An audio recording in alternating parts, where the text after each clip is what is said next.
Connie Martinson Talks Books. My guest today is a man who maybe is the epitome of the curse, may you live in interesting times. My guest is Luis J. Rodriguez. His book is called It Calls You Back, An Odyssey Through Love, Addiction, Revolutions, and Healing. It's published by Touchstone Books. Welcome, Luis. With my pleasure. Appreciate this. Thank you. And as I say, may you live in interesting times. You have definitely lived in interesting times. Well, thank you so much. I guess it's a good thing to be able to say I'm here. I made it. Yeah. Yeah. But I'm still here, as the Stephen Sondberg show goes. Yeah. But let's start with early Luis. Yeah. Brought up where? In South Central LA and East LA. And I ended up in the streets early on, stealing, fighting, disturbing the peace, causing problems, got into gangs early on, got into drugs. Gangs when I was 11, drugs when I was 12. With the gang, you had to join, didn't you, really? Yeah. And I mean, yeah. At 11 years old, you're very developmentally not there as a kid. But what I saw was that the gang had power, I thought, some respect. And I was a broken down, dumb kid. And it made sense for me to be in a gang. I don't know why. I thought it was the greatest thing there was. Yeah. And if you were in a gang, didn't that also lead into the drugs? The drugs was there, and I fell into it. And it's a funny thing, because not everybody in a gang is on drugs, but I just ate it up. I don't know why. I did sniffing pills, drinking. I had heroin. Heroin ended up getting rid of all the other drugs. I became a heroin addict. Yeah. What about what happened at school then? Yeah, well, at school, I was a very smart kid. I loved to learn. I hated school. I had a hard time with authority. I had a hard time with just being around people.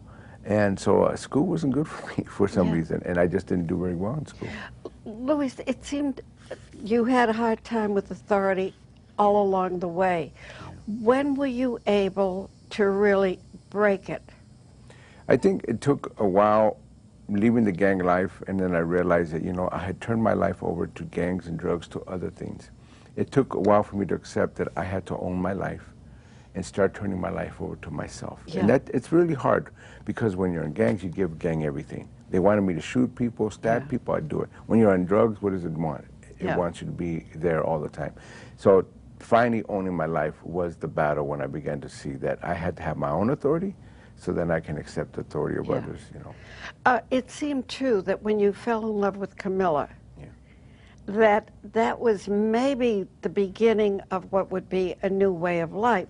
Except, as you say, there you were the day before the wedding, and she's upset about bridesmaid dresses or something. Now you're there at the civil service, and the priest is saying, listen, I got 10 other people in back of you waiting to get in. What's going on? Well, that's when I had my first doubts about that. I fell in love with the most beautiful, smartest girl I ever met, and I was fortunate to be with her, but it really wasn't love. You know what I'm saying? I was immature. I didn't know. And then had my doubts right at that moment. It's like, well, maybe I should have waited, but you can't stop it. It's already happening, Yeah. And then, of course, you had 2 children with her. Yeah.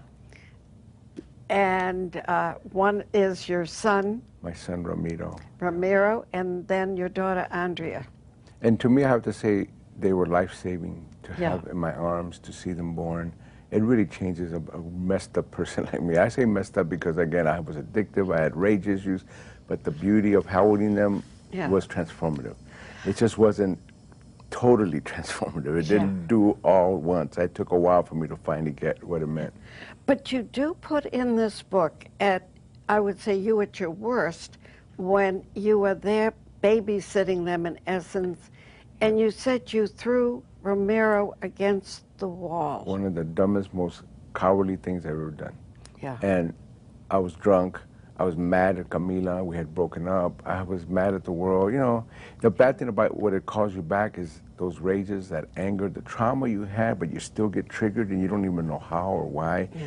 That's what I think is important, is that people can leave that life, but they got to be aware of what will bring them back, little things, small moments. And that moment when I threw my son against the wall, a moment of madness that when at the same time I realized what a what am I doing? Yeah. But still, those moments happen to people. Yeah. You know? I mean, because you said it was never the same with him again. And then as I read further in the book about him, I wondered, how did that play back within him when he got involved with the gangs himself and ended up in jail? You know, I think the issue with him was that I never was there for him. I broke that bond just at that moment, Yeah. but then that I wasn't around. I neglected my two oldest kids. So when he came to stay with me, he was 13 years old. He was very resentful. Yeah. I couldn't quite get how bad and deep that was, how resentful he was. And I really couldn't be his dad. I tried, you know, I tried to do what I Yeah. could. Couldn't stop him from the gang. I did what I could, couldn't stop him. Couldn't stop him from doing that life that I was, did all I could to leave, to see him fall into the same traps. Yeah. It was interesting about the gangs because in some ways they could have sucked you back in and you would have been in jail yourself. Sure. But they sort of saw you because you had been starting to be involved with the Chicano movement. Right. I became active in the community. I was somebody that they saw loved books, was different. I love art. But being an activist, in those days, 40 years ago, they could give you a pass. They could Yeah. say, hey, you know what, this is not your life. Go on. Yeah. Nowadays, you can't do that. It isn't Oh, that no, way no, today. these kids, when they get involved, nobody's going to tell them, go on. I was fortunate that I still had a time where, and I don't want to say these guys were the greatest in the world, but at least they were men of their word. Yeah. That was the one thing I could say about Yeah. them. And then, of course, Bethlehem Steel. I mean, it was funny. You'd walk in, you'd work for a few months, you'd walk out, and then you'd go back in again. I know. It was constant back and forth. The whole industry was changing, as you know. Yeah. People were getting unemployed back and forth. It finally all died. Bethlehem Yeah. Steel's gone. The National Lead plant I worked at, St. Regis is gone. All the auto plants, aerospace. LA used to be the largest manufacturing center in the country, and it's almost all gone. You were aware, too, of the, I mean, to me, I don't see any color, but in the city, evidently, you know, when you come from another city, as I did back east, I never knew what they were talking about when they talked about Chicanos, and Oh, yeah, there was yeah. a difference. If you're not brought up in it, there's none so innocent as those who don't know. Yeah, it's kind of like another world, self-contained. Yeah. They were the children and generations of the first Mexican immigrants that came after the Mexican Revolution. Yeah. And that was a very traumatic experience, but once they were here, they felt discriminated, they felt pushed aside. The Pachuco gangs came out in the 30s and 40s. We were like the generation of, since the Pachucos, the Cholos that we were in the 50s, 60s, and 70s. And we were the kids that just didn't feel that we belonged. We were constantly not integrated in the world. And the gangs served as a place for us to feel some sense of power when you felt powerless. Yeah. Because if you don't teach a child how to read properly, they're not going to know how to grow. They're not. And I had one good thing, is I love to read. That's the one saving grace I had, because I didn't know English very well, and I learned by reading books. Yeah. And I mentioned in my book how Charlotte's Web was like my favorite book. I don't know why, but that was really a good thing for me, because a lot of my friends didn't have books and didn't want books. I really love books. And with Camilla, am I pronouncing it correct? Yeah, we say Camila. Camila. The two of you worked as a couple, though, with these conventions, with the getting We the were groups active together. together, and there was a point where I think that if we stayed, maybe like in Pasadena where we were really good, maybe if we stayed there, we probably would have been more or less fine. We were moving around to be part of all the stuff, and it was taking a toll on us.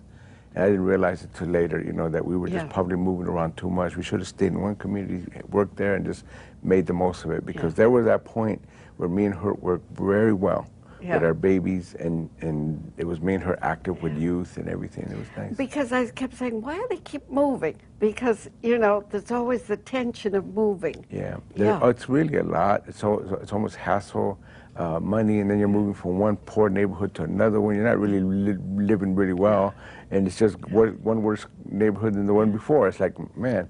And we went back and watched, which was fine for me. I spent time when I was a kid in Watts, but it really was too much for her. It was too much away from our families. It was a lot of strain that I didn't know about at the time. But meanwhile, Luis Rodriguez is starting to write and go sort of like to night college, and then you have a wonderful man, a Japanese teacher, who taught you journalism. It was really when they great. wanted to cancel the class because you were the only kid who showed up. I had to honor people like that. Mr. Takagi, who made the effort to stay for this one kid. He Yeah. didn't owe me nothing. Yeah. He must have seen something, and he stood the whole time. Yeah. And he also helped me get into a summer program for minority journalists at UC Berkeley. Yeah. He wrote me a letter of recommendation. People like that are like amazing that they're there, and I was fortunate that Yeah. I've had people like that in my life. When you went there to Berkeley, had you ever left Los Angeles before? No, that was it. Yeah. And in fact, I was scared to death because I didn't really know the rest of the world. And Berkeley is a great place, and so is the Bay Area. The whole world opened up to me that I didn't know. I think traveling away from your 5 blocks of your neighborhood is one of the best things for any gang kid or a Vital kid stuck somewhere to do. Get away and get to see the world. Yeah. Then from there, you go to San Bernardino and become a reporter. Yeah, and San Bernardino was, I was surprised to know, was a really rough place. It still is somewhat, but man, it was rough in those days. Yeah. Second highest murder rate, strict divisions between black, brown, and white. It was just a really rough, like I said, rootin' tootin' cowboy town. That's what it was in those days. Brutal. Very brutal. A lot of murders, a lot of death, and I, unfortunately, because I was already traumatized, was getting re-traumatized by being a crime reporter and seeing all the dead bodies, all the results of all the shootings and car accidents. I didn't know that I was being re-traumatized with all that stuff. And coming down to Los Angeles, you work for a Mexican-American newspaper. Yeah. Yeah. Yeah. Writing poetry at the same At time. the same time. And I think that was another one of my saving graces, that poetry was important for me. Yeah. Because it's very rare to find a writer that just wants to also do poetry. There's no money in poetry. You No. do it because you love it. Yeah. It's the only way to do it. And then going to Germany with the group and traveling all over Europe. Yeah. I mean, again, when you talk, okay, you went to Berkeley, you'd never been out of L.A., but that had to be an eye-opener. You know, the beautiful thing about getting into this world and the writing and journalism is that the world does open up. Yeah. And I've been to places I never in my wildest dreams would imagine. Germany, amazing, all of Europe that I was in. I've been to Japan, all over South America, Central America, Mexico. I mean, I've been to places that I never would have thought. But that was where you said you slipped because you had gotten dry. I don't know whether it was AA or what helped you. Yeah, I went to a recovery program, but I made the problem of thinking in a weird, unconscious way. I'm in another country. It's okay. I don't know. It's weird. It was just me, my addiction, my addictive voice saying, "Hey, it's okay. Any excuse." Yeah. And I felt really bad. I got very sick. I ended up having to come back and really get back into the recovery program because I was really in a bad way.